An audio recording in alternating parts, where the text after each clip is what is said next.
Just because most have debt, does that make it smart or just common? Moving forward with the Dekker team.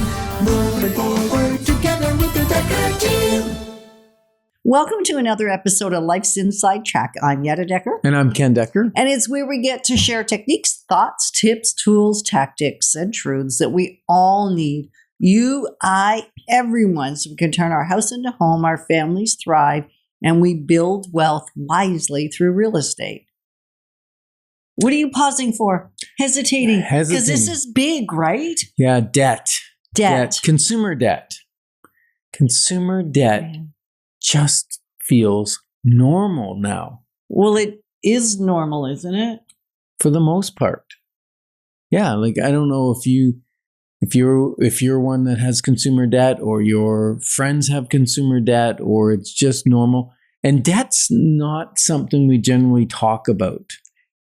No, until we're talking maybe to the bankruptcy trustee or we're talking to, like, we're so upside down that we're desperate to get out of the situation. Or the dreaded, we put something on our credit and it gets declined because the credit card is maxed. Right. But then we still don't really want to talk about that. No, that's what I'm saying. It's speaking about it is a bit taboo and it's become normal to have consumer debt, to buy things that we don't have the money to pay for immediately.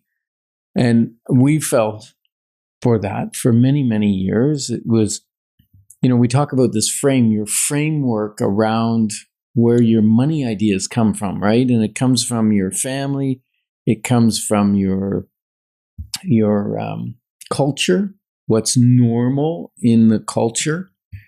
It doesn't mean it's wise. Or smart or intelligent, and yet we're intelligent human beings. And yet we've bought into, I'm going to say, a bit of a lie. A lie around that if I want it, well, it must be a need, or at least I can convince myself it's a need.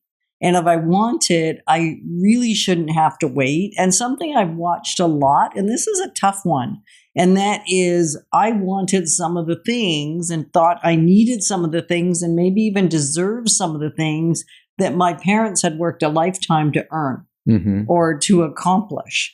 And I thought I should have it when I'm 20, 25, 30. Why would I need to wait? Because so I'm watching people around me have what after they worked a lifetime for it and now wanting it soon. So if you're just joining us, this is week 4. It is. We'd be remiss if we didn't say we're in the middle of a series called The Wealth Formula Expanded.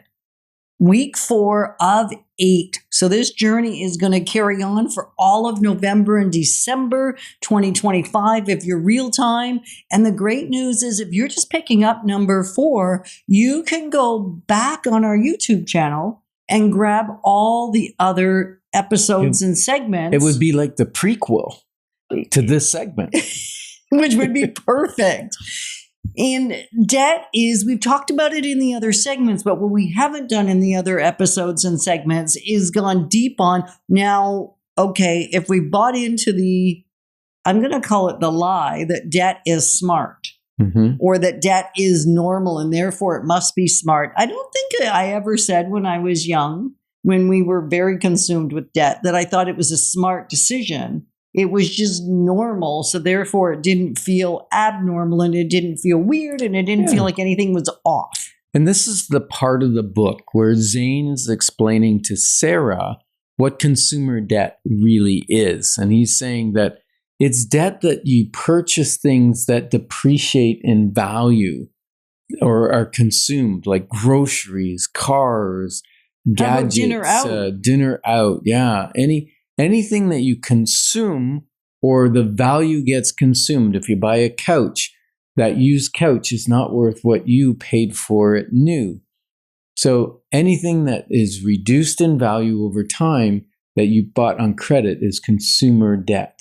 So what if I buy a used couch? You just got me onto a little something there. If I buy a used couch, or a used car, somebody else has already taken the first chunk of appreciation, the biggest piece of appreciation. Does that now not make it depreciation? Yeah. That's what I said. Okay, Depreciation. I'm just making it clear. Not appreciation. Right. Depreciation. And we will talk in a later episode about good debt. But right now we're just talking about bad debt as it in its entirety. And some people make a living of buying used things at a low price and selling them at a little bit higher price. So they're actually, what would you call that? They're just buying things that other people think is trash that is treasures for someone else, and they're the middleman to make a little bit on it. Correct. But here was the question I was attempting to ask. Okay. And that was, if I buy an item that somebody else has already taken the majority of the appreciation, is that still consumer debt? It is if you buy it on credit and it continues to devalue over time. Because if you bought a used couch, most of the time that couch is going to continue to go down in value as it wears out, as you use it. Right. So we're not only talking about, and it was a point that I don't know that I fully understood. I thought if I got an exceptional value, if it was super sale, 80% off, or 50% off, depending on the time and what was going on, or I bought a used item, does that really still mean I'm caught up in consumerism? Absolutely, because you look at Sears. Remember Sears?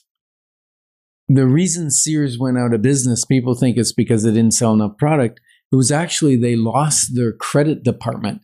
It used to be Sears, you could only buy on credit if you bought on their payment plan or on their Sears credit card, right? Yeah, they didn't take MasterCard or Visa. No. Or American Express. They would sell things at half price, but knowing that by the time the person paid for it, they would have paid over regular retail price for it. And they made most of their profit through their credit department. And then when the credit department disappeared, so they did their profits. They went out of business. Yeah. So it's interesting. A 2025 stat says that $3.1 trillion. Yeah. Of what? $3.1 trillion of consumer credit and mortgage debt. So it includes mortgage debt. But the important piece here is that credit card debt balances are up 9% year over year. Since when? Since COVID? Like since 24. Yeah. Okay, but I also was reading another stat. It's the largest increase since the pandemic. Okay. 9% increase in people's credit card balances. That means people are paying 18% minimum on those balances. Wow. Yeah. So why are we being so depressive? We're being so depressive because this is the normal state. Normal state of affairs, unless you already got a wake-up call or unless you already had someone show you that this was not the way, or you already potentially declared bankruptcy or debt consolidations. And unfortunately, many times when that happens, it isn't enough to get the wake-up call because new habits weren't learned. So you might want to go back to habits that heal, which was week 3. What are the habits that we can instill so that this trap of normalizing debt doesn't continue? Right. So this book is amazing. It's helped hundreds, maybe thousands of not people. Maybe. Well, I can't quantify exactly, but I know the people that have come back to me and said, this book has changed my life. So if you want a copy of The Wealth Formula, you can stop into our office at 5 Corvus Court and pick up a copy for $25. And debt may feel normal only until you taste the peace that you get when you don't have any debt. And we're glad that we're able to guide you to build wealth wisely because it's about much more than just the money. Moving forward with the Dekker team.